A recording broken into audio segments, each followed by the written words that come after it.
What's up, podcast world?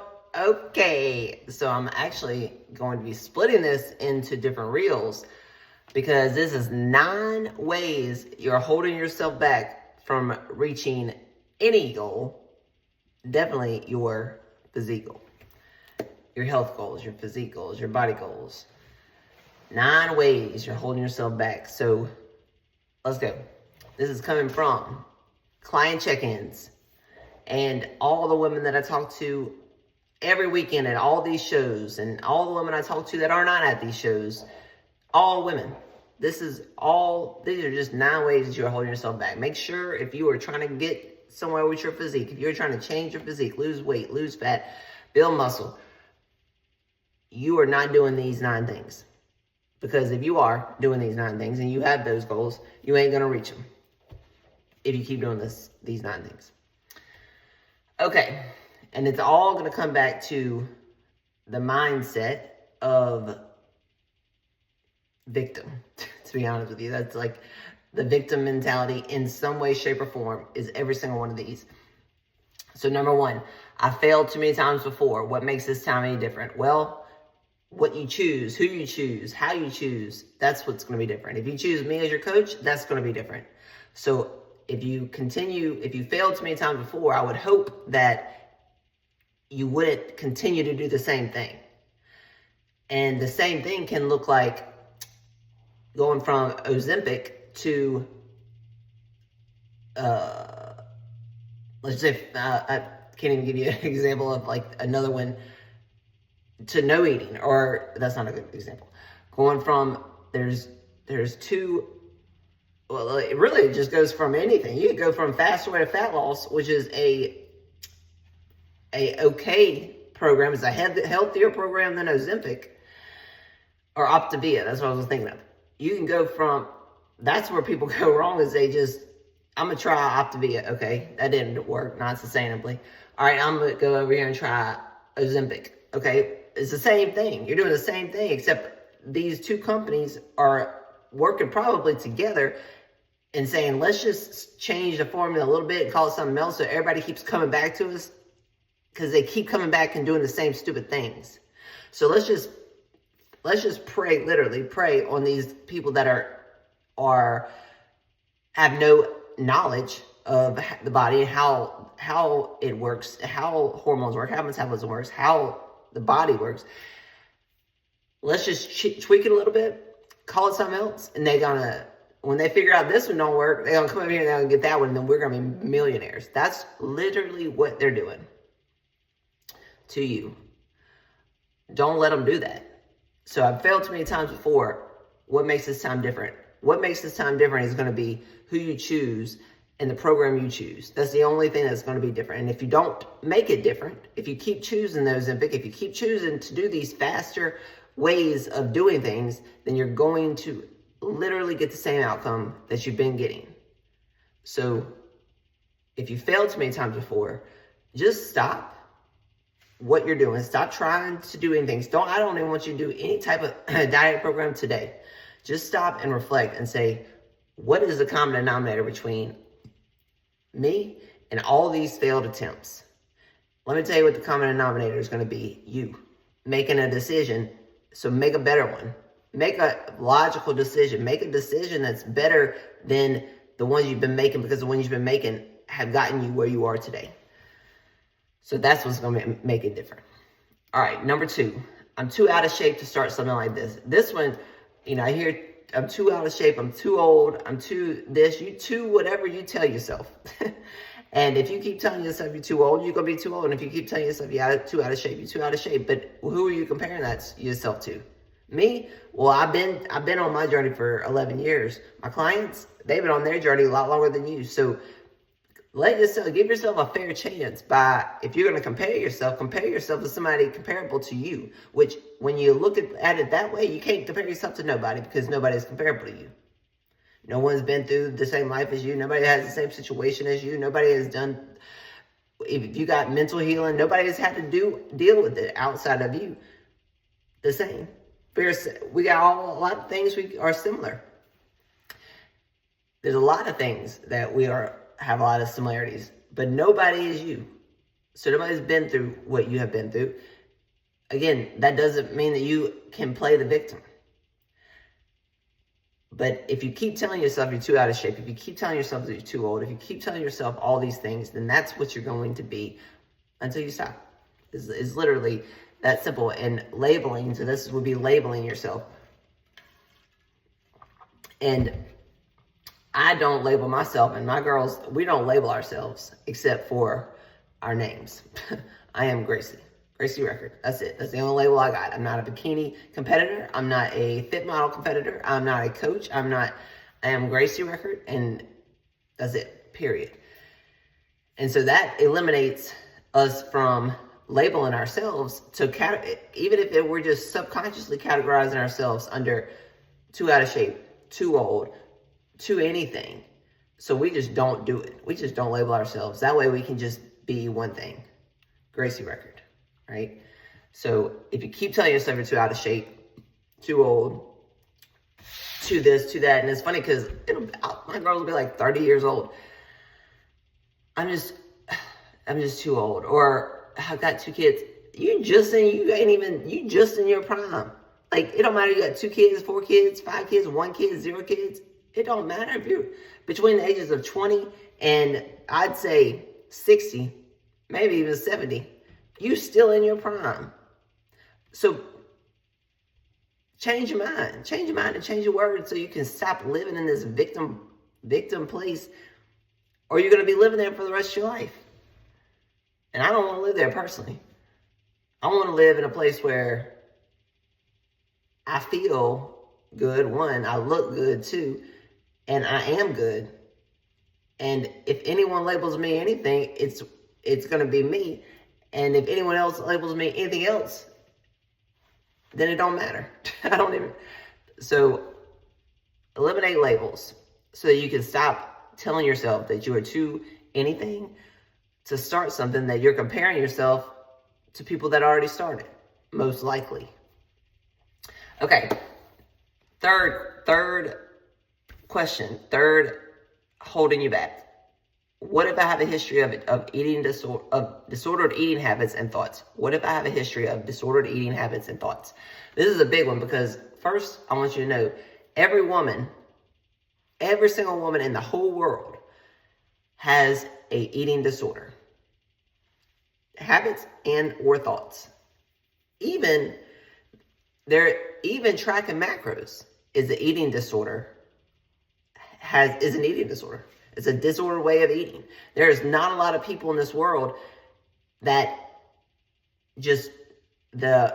don't have some sort of disordered mindset when it comes to food.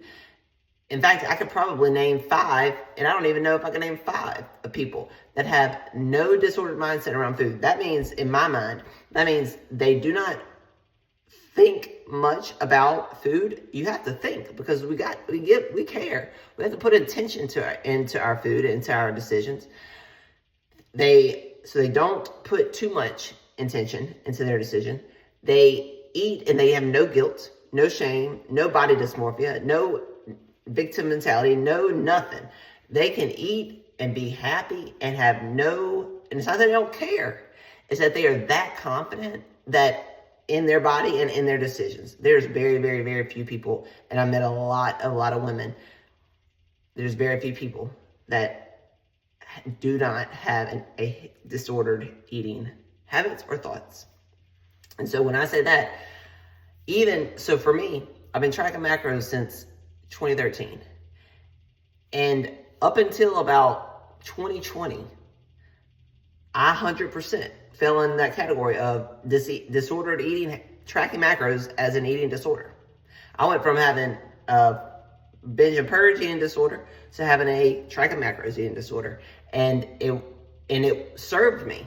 It served me because it built my knowledge, it built my physique, it built my discipline, it built all the things that I've built that now I have a thriving business off of, a coaching business.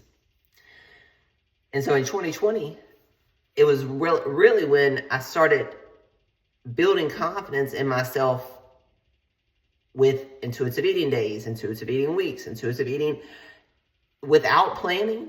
And so in my coaching business, We do these in steps. Like, I'm not going to throw out a intuitive eating meal even if I know a client is not ready for that mentally, or definitely I'm not going to throw out a vacation where we don't even set intentions until they are ready for that. Until then, we're gonna stay in control of what we can control, because what the opposite of that is not staying in control of what we can control.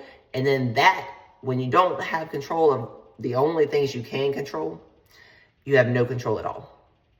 So what if I have a history of disordered eating habits and thoughts? Know that you're not alone. One, know that you're not alone. And two, until you build the knowledge, and then the self-trust, the knowledge, that's where everybody skips. They're going to skip on their knowledge. They're going to be like, I've been tracking macros. I remember last year, this client, who is no longer a client anymore, and probably because of this, she said, I've been tracking for 4 months. I think I'm good to go. Perfect. Peace. Bye. You ain't for me. I have been tracking since 2013, and I got a really good mind. I got control. I got everything. But it took me from 2013 to 2025 to build the knowledge and the mind that I have. So if you think you can do it in 4 months, perfect. But I'm going to tell you right now, you're going to set yourself up for failure, if that's how you think of it. Unless you literally studied every single thing that you did, and every single biofeedback and every single piece of data, everything was perfect. But I don't even want to say that, because it's not ever going to happen. So if I have a history of a disordered eating habits and thoughts, the only way that you will get past that freely is by learning. That's one. Do not skip. Do not short yourself this knowledge. And this knowledge can take a year. It could take 10 years. And then self-trust. And it goes in that order.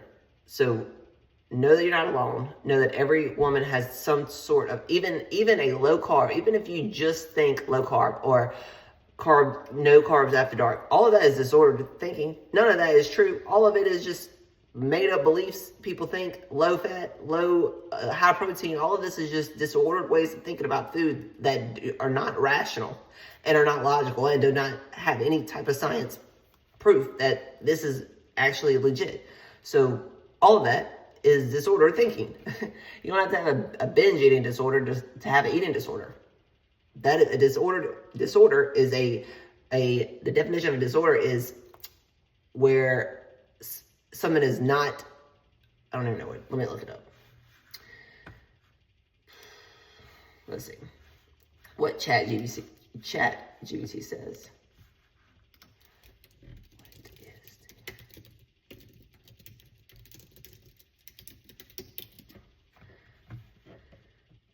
The definition of a disorder is a disturbance in physical or mental health or function. It often refers to a condition that disrupts normal bodily or mental functions, such as mental disorder, eating disorder. So a disorder is a disturbance in physical or mental health or function. So any disturbance, anything that's like carbs, fats, and proteins, here are what God gave them to us for. Here is the way you're supposed to eat them. This is one way. The body works one way. Here it is. Any variance from that is a disturbance, is a disordered disturbance to this one thing, eating, right? Okay, let's move it on. So what about the history of disordered eating habits and thoughts? The only way that you can get through that and get over that is through knowledge and self-trust. And that takes time and it takes intention. All right, the next question and the next way you're holding yourself back. I don't want to become obsessed with food or my body again. I hear this a lot. And I'll be honest, to be obsessed, to be great, you got to be obsessed. And so all those years, all 2013 to 2020, I was obsessed. I'm still obsessed, not with macros, but I'm obsessed with the outcome of what macros is giving me and going to get me. And yeah, until I become satisfied, I'm gonna be obsessed, because the opposite is not. And then the opposite of not being obsessed is that I won't reach these really, really big goals that I have. And so when people ask me about when I'm going to stop tracking macros, just worry about yourself. I'm going to stop tracking as soon as I reach the outcome that I want. And if that's in 10 more years where I'm tracking 20 years, that's fine. That's fine. When I stopped letting that question, because I get it all the time, when I stopped letting that question bother me, and I stopped saying, oh, well, you don't want to be obsessed. No, you want to be obsessed. When I started telling myself you want to be obsessed, I became great. That's it. So I don't want to become obsessed, then you don't want the outcome, because you got to be obsessed. And the biggest thing is when you hire a coach. So my girls, they're going to be obsessed, but they're going to have somebody that says, hey, look, if you get off a little bit, this is where I didn't have as a coach early in my early years. That this is, again, why I have my program like I do now. When they don't hit their macros perfect, because they're all or nothing, I can say, look, girl, it's no big deal. This is what's happening. This is what's going to happen. This is going to be how we think of it, how we look at it, how we adjust for it, everything. Because there's nothing you're going to do in a day that's going to ever throw you off unless you continue to be thrown off. So I want my girls, I want them to be obsessed. If they are obsessed, then they are going to be successful beyond what they could even imagine. The beauty, again, with having a coach who I'm obsessed with progress. I'm obsessed with teaching, and that's what you want. You want a coach that is obsessed with what they do so that you don't have to be obsessed and get the same results that they get. So know that, and then also know that if you don't want to be obsessed, then there's a good chance that you really don't want the outcome. And there is a balance, but until you learn the knowledge, you're going to have to be obsessed, and you need to tell yourself that's okay. That's okay to be obsessed.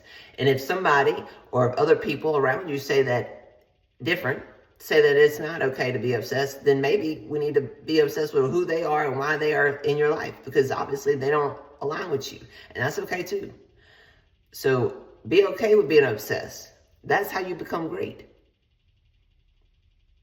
Tell yourself that so that you believe it, and so that you don't think it's you. Another one of my clients today, she said she's 30, she's single, she got a great job, trying to learn how to balance social life. She said, I just want to be a normal 30-year-old single woman and be able to go out and have a social life without obsessing over what I'm eating and what I'm drinking. One, that ain't normal. It's not normal for a 30-year-old to not obsess over her weight, what she's eating, her fitness. That's not normal. What is normal is to not obsess over it. That's normal. And that's why everybody looks like they look. So, whereas in her mind, I'm getting her to know, one, what you're trying to be obsessed about, the food, your health, all of that, that is what none of these people are obsessed about. That's why they keep asking you to go to the bar. That's why they keep asking you to come out to eat, because they're not obsessed with what you're obsessed with. So know that right there makes it very clear. You're not the odd man here, right? What is the ratio? It's probably like 5 friends trying to get you to go out. To you, 1. To you, so the ratio is 1 to 5. So you're not normal. But that's okay. You don't want to be normal, because normal looks like that. And if you don't want to look like that, then you don't want to do and be and go where they want you to go, right? So be obsessed and be okay with saying, especially at the beginning, be obsessed and be okay with saying, I'm not gonna go, I'm gonna stay home tonight. Just enough times because ultimately the people that are asking you to continuously to go out, they just asking you because they know you're gonna say yes. And until you say no enough times that they won't even ask you anymore, that's where you want to get. But here, that's the trick, is that they know that they're gonna ask you to go out to have margaritas, and you always say yes because you can't say no. So they're gonna ask you, even though you told them I'm trying not to drink, it don't matter. They're gonna keep asking you. Why? Because they know you're gonna say yes, and they don't want to go out and drink alone. So they're gonna keep asking you, put you in this position. You're gonna keep saying yes. and y'all gonna both keep going to this unhappy life. But if you start saying no, and then you say no again, you got to be consistent. You got to be consistent with no. Saying no, and then you say no again, and you choose you again, and you choose you again, and finally they're going to stop asking. They're going to be like, oh, I ain't call Grace because she always tells me no. Well, good. Now I can reach my goals, and you can go and do whatever you got to do, what you want to do. And everybody's happy. So you got to be consistent enough you got to be okay with being obsessed. Tell yourself you're okay with being obsessed. And then you got to tell yourself, you got to tell other people no, consistent enough to where they stop asking, because that will filter out these people that do not align with you. That'll just filter them out, where you don't have to tell somebody, hey, bye, you're not my friend no more. You don't have to do that. I didn't do that to none of my friends. I let it filter out naturally. And then who I was left with were the people that supported me, and not even that the other ones didn't support me. Because they did. Some of them did. Some of them didn't. Some of them just completely did not at all, and it is what it is. But some of them, they support me in ways. It's not. But then the ones that were left in my smallest circle are the ones that I can go over to their house, and there is not a question about anything I do or don't do, right? Again, that's filtered out by the decisions that I make and have made. Okay, the next question. What if I don't see results right away? That's okay. That's okay. The biggest thing with the way that I do my coaching program and the way that I do my own nutrition and training is everything is data driven. So if you want to see the results are going to be in the data. And so if you learn the data, you learn how to apply the data, if you learn how to be consistent with the data, then you're going to get the results that the data gives you, because that's just how the body works, and how my program works, definitely. If you don't, so if the question of what if I don't see results right away, that has a lot of variables, right? Where are you starting? How much effort are you putting into it? What is your past? Or how consistent are you being? That being a big one. I always tell people, how long is it taking you to get to the body you have right now? Well, it's taking 20 years. Well, then it's probably going to take 20 years to get to the next body that you want. And though it's not going to take that long, it just helps them mentally say, all right, well, if I had to mess up for 20 years to get to where I am, then it's going to take longer than a week to get where I'm trying to go. And that helps you mentally stay where you need to stay long enough to get results. So when it comes to results, when you start running off the data 1 week, you don't have to hit things perfectly. You start tracking this data. I remember one of my new girls, she's been with me before. It took her 1 week, and she was like, I lost 5 pounds in 1 week. Why couldn't I not have just adjusted this myself and been down 5 pounds? I know, because that's what spirals. Now you're just in this snowball of positiveness. But it took me coaching to say, hey, this is what you need to do, though. She knew it. And then holding her accountable for her to do it. And then here we are, just snowballing into all the positiveness, right? So if I don't see results right away, understand that you're not supposed to see results right away. Why do you expect that? Make sure that your expectations are actual reality of everything, including how consistent you are, the program you chose, all the things. Everything is your expectations match and align with all of your expectations match and align with all of the decisions you're making to get the results that you think should be right away. Make sure all of that aligns. Because if it doesn't, you're just going to set yourself up for failure mentally. And if you have to set yourself up mentally for failure, you're going to set yourself up physically for failure. Is this just another fad diet program? This is talking about my program, obviously. And these are just common questions that I get. And the answer to that is no. This is not a fad diet. So I'm just going to keep on going after that. I don't want to give up my lifestyle and miss out on fun with friends and family. And the biggest answer to this question is you have to realize that the lifestyle that you currently live apparently with friends and family, does not serve the body that you want. That's not how you get there. So, again, make clear what you actually want. Do you want a body? Do you want to compete? Do you want to, and here's the thing, most of my girls don't compete. Not right now, at least.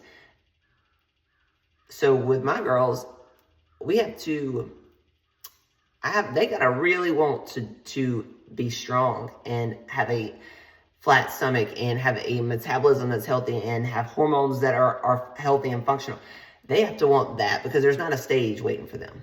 It's just life waiting for them, which is enough. That's what fueled my first 8 years of my journey. I had no stage. I just had life. Life was big enough for me to adhere to my nutrition, adhere to my training, adhere to my cardio, and not cheat on myself. Ultimately, that's what that is. When you cheat on your diet, you cheat on yourself. And, I said this a couple years ago, and it blew this group of girls' mind. I said, if you cheat on your diet, you'll cheat on your husband. Because if you're a cheater, you're a cheater. I'm not going to cheat on nothing. I'm not going to cheat on a test. I'm not going to cheat on my diet. I'm not going to cheat on my husband. I'm not going to cheat and break rules, break laws. I'm just not going to cheat. That's what I'm not going to do across every part of life. So if you're a cheater, then you're a cheater. It is what it is. And again, no hate, but just don't expect yourself to don't expect yourself to not cheat in one area and then cheat in another area. That, again, sets you up for failure because that's two opposite people. That's two opposite people. So I'd rather live one way. I'm going to live one way. I'm going to live true to me. And that's it. That's it. That's the only thing. Who I am, I'm going to do what I say I'm going to do. I'm going to be who I say I am every day. So I have to be double. I'm not living no double life. I don't have to remember what I lied about or anything like that. So I don't want to give up my lifestyle or miss out on fun with friends and family. The first question is, do you realize that the lifestyle that you live has led you to the body that you have today? Realize that first. And then ask yourself, how bad do I want to change the body that I have today? Because if I want to change it bad enough, then the people and the things that I do right now, the lifestyle that I live right now, will have to change. Because it would be stupid for me to think that I could get different results living the same lifestyle. That's silly. That's silly. It just is a silly statement. It's a silly thing to think. So if you want to change bad enough, then you will change all of the things that need to change to give you the outcome that you want, if you want it that bad.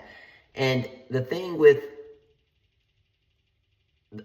missing out on fun with friends and family, what are you classifying as fun? Are you classifying eating as fun? Because we eat to live. We don't live to eat. So my girls have to just reprogram what does fun even mean to them, and so that they can see that, all right, you're not really missing out on anything, right? Like missing out on what? Being drunk, all right? So they'll say sober one night, and in their check-ins, they'll be like, I am so glad that I don't drink anymore, or I'm so glad that I am very intentional with my alcohol choices. I don't want to look like that. I don't want to look like that girl. Whoever that girl is, she'll be your best friend. So what is fun? What are you classifying as fun? Is it drinking alcohol? Because again, if that's what you classify as fun, which I've had this with clients too, and it has not worked out. If you think drinking alcohol, if that is what you consider fun, then you're not ready for a lifestyle change. It just is, and that's okay. It is what it is. Because you're not going to be able to. I remember one client said, I can't.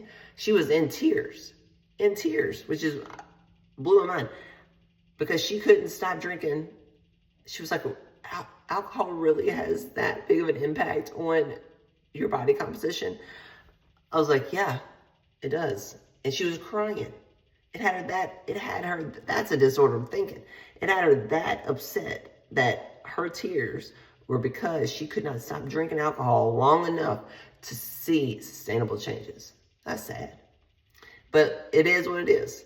It's not sad as in I mean, I was going to say for me, like, because alcohol was the last thing that I cut. And this has been 2015. And I cut it for 2015 all the way up to 2020, 5 years straight. And it literally came from a day that we were offshore and we had a daiquiri. So Andy had got me a daiquiri. I think his friend actually brought it. And I drank it because it was good. And the whole night I was throwing up and just, I ate horrible. I made bad decisions. I was throwing up. And I literally said, I told Andy, I said, this feeling that I have put on myself is the exact feeling that I work to not have every single day. Every day that I go to the gym, every day that I do cardio, every day that I meal prep, every day that I meal plan, every day of the week, I work to feel not like this. And I just did it to myself. And after that day, I said that night, I said, I'll never drink again. And 5 years later, my whole journey changed that night because I was tired of my own shit. I was tired of my own excuses, making up excuses, undoing all the work that I had put in. I don't care if I am never going to drink again. I told myself that night I was never going to drink again, and I didn't think about it any further into it. All I knew was I did not want to feel this way ever again. And not only physically, I did not want to mentally feel this way. And so therefore, I did not do what I had already done that proved that this is how you're going to feel physically and this is how you're going to feel mentally. So just don't do it again. And so that's what I didn't do. Didn't do it for 5 years. And after 5 years, I had built the discipline. I had built the knowledge. I had built all the ways to have a drink. And even from 2020 to 2025, that's a whole nother, like if I want to classify as an alcohol journey, I need to do an alcohol journey post. But even from there, I had a lot of growth to do. I didn't need it in 2020. I didn't want it. I didn't crave it. I didn't care to have it. But when I did have it, I just get hammered. And it wasn't hammered in a bad way. I was never a drunk, like, I was a good time. And I still am a good time. So I was not like hammered and just sloppy. I was like hammered and just fun, right? But still, I didn't want to. So even within 2020, I had one drink in 2020. And I showed myself that, all right, you don't have that much control. You got a little bit, but you don't have that much, right? All or nothing. And after I didn't, only one at a time. And so a couple years, I drank once a year. And I eventually worked up. So last year, 2024, was my first year to have, I think I drank 4 times in 2024. None of them of which I got drunk at all. It was just 4 margaritas, or I might actually had more margaritas, like maybe 2 per time or something. But I didn't get drunk. And that was a big goal, is so I'm going to have drinks because I have my alcohol boundaries. It's not like the moment is... Like, I have those clear as day, my alcohol boundaries. So in those moments are very special to me. All I needed to work on prior to 2024 was being able to stay in the moment for what it is and not take it too far, drink it too much, right?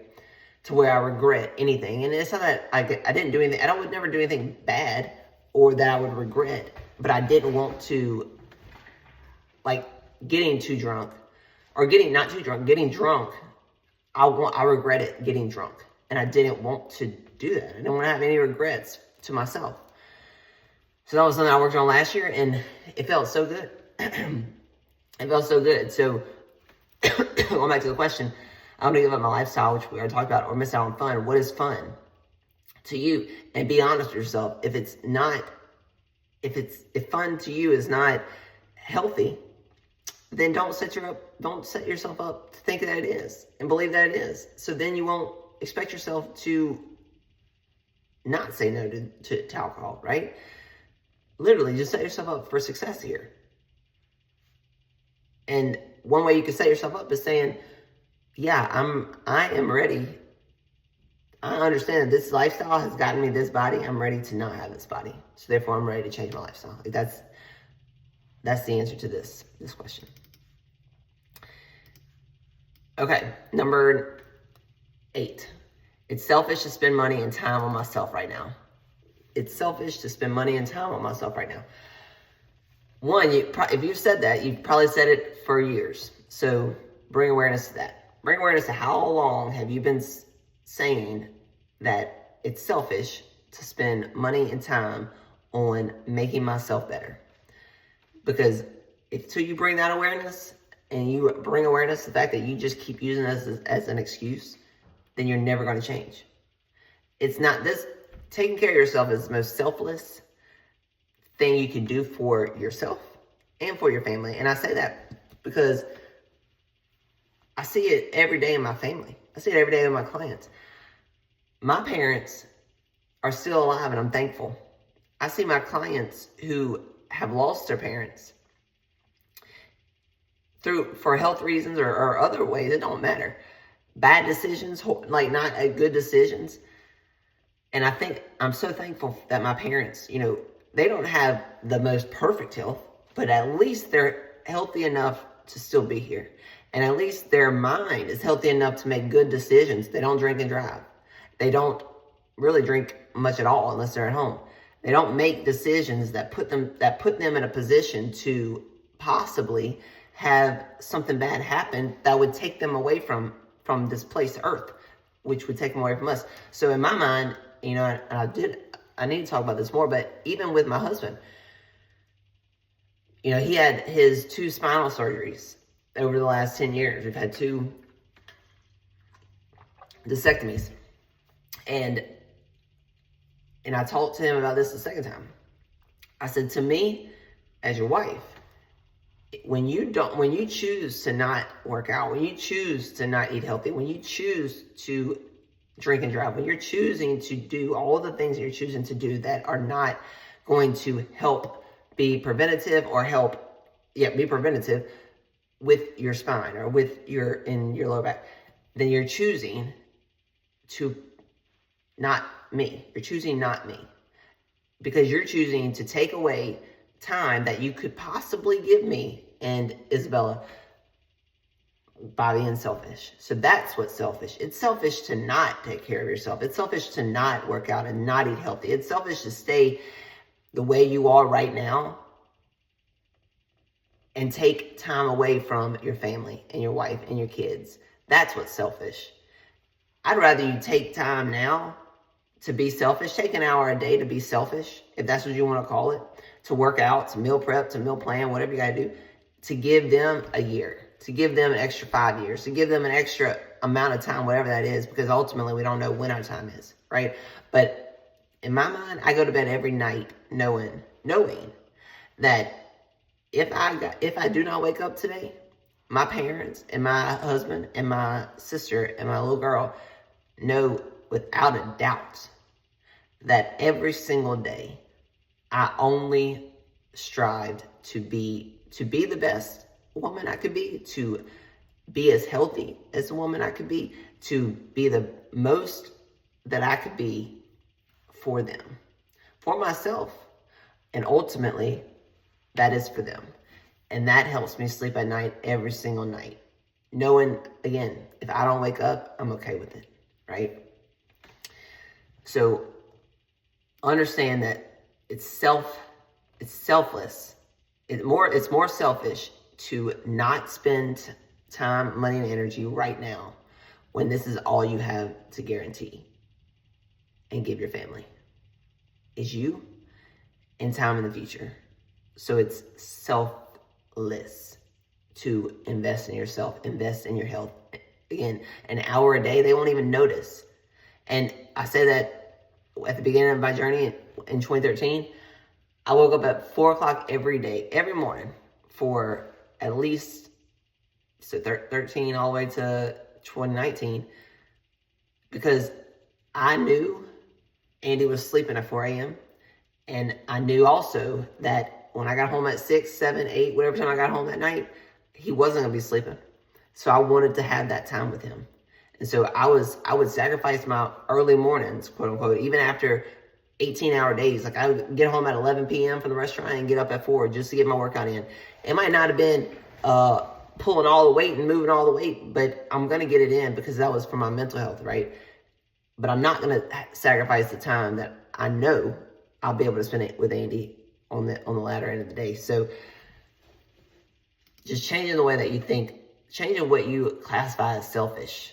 And really just selfish is you taking away time from your family. That's what's selfish. Because you can't get time back, right? My dad always tells me, you can always make more money, you cannot get time back. You know, that's all you got. Don't forget that. And then the last one, how much does it cost, talking about programming, is it worth it? And that really comes down to your worth. What you think is worth it to you. Do you feel your goals are worth it? Do you feel like, I mean, in the post, I've already made this post as far as like just screenshots. I asked my clients just to answer that, and I just did screenshots of that. And not only is it worth it, the more than anything, what is the cost of staying who you are today? What does it cost? And that's where people go wrong, is they don't think about, you think this program this program costs you money? No. Not doing this program costs you money. Not doing this program costs you time. Not doing this program is going to cost you so much discouragement and confusion and time that you'll never get back. Time, you changing your outfit 500 times because nothing fits. Time that you hating on yourself, trying to find a different program, trying to figure out what can I eat, what can I not eat, how am I going to lose weight, I want to look better for the summer. How much time are you, all that adds up. Add up the time. Time yourself. When you start complaining, time yourself. How much time are you spending every single day, every single week complaining about you not liking yourself, you not loving your body, you feeling fat, not fitting in nothing? Add up that time. That's the cost. That's where you're running in. That's where sunk costs. You need to look at how much, you just changing your mindset about what is really getting sacrificed.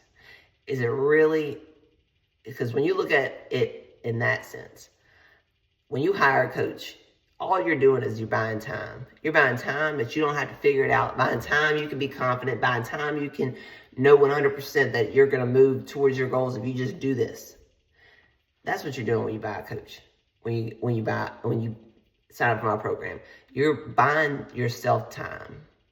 So, and ultimately, if you want to look at it, and this goes to every area of life, you want to look at it over a long stretch, or like if you want to look over it a long lifetime, you can invest now, or you're going to invest later, one or the other. And that goes in every area of life. And if you can get in that mindset, then you will literally transform your entire life, because you understand that whether I spend the money now, let's say I'm gonna pay $2,000 to do your program, talk about me, for a year.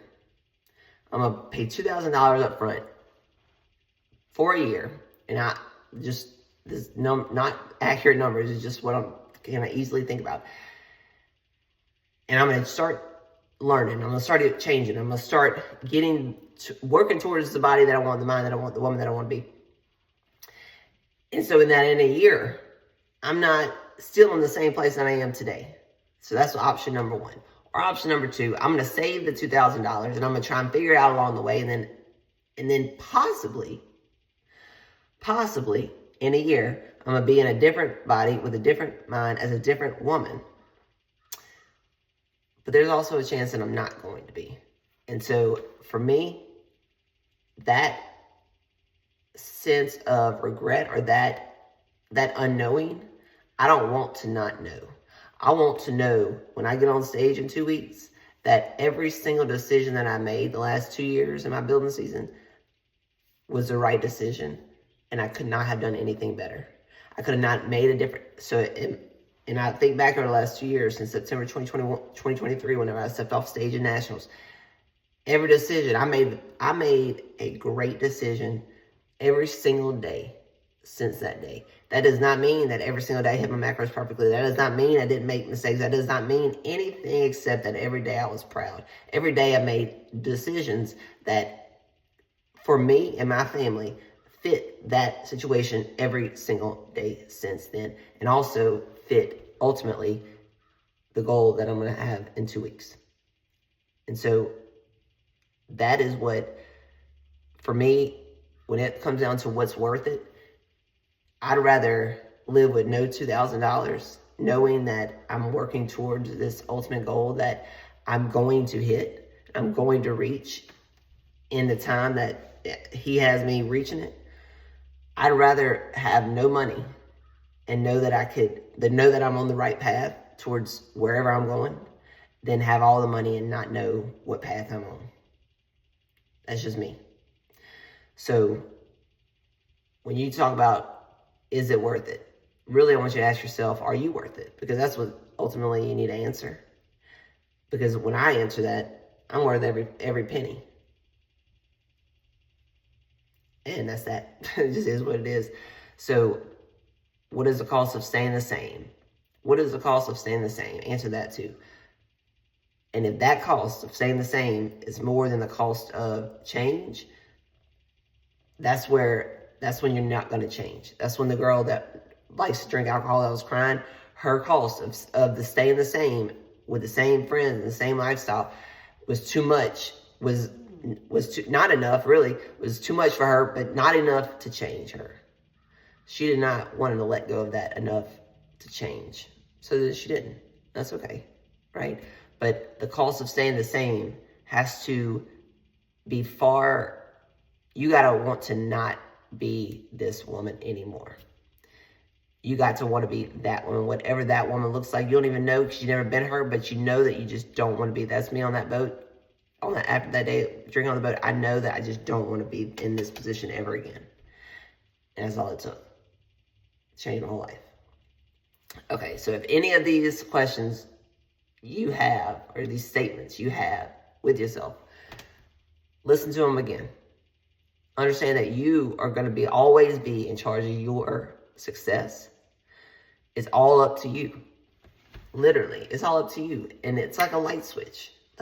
Switch it on. Switch it on and let yourself go. And don't hold yourself back anymore with all these excuses, all these reasons, because you just align to yourself.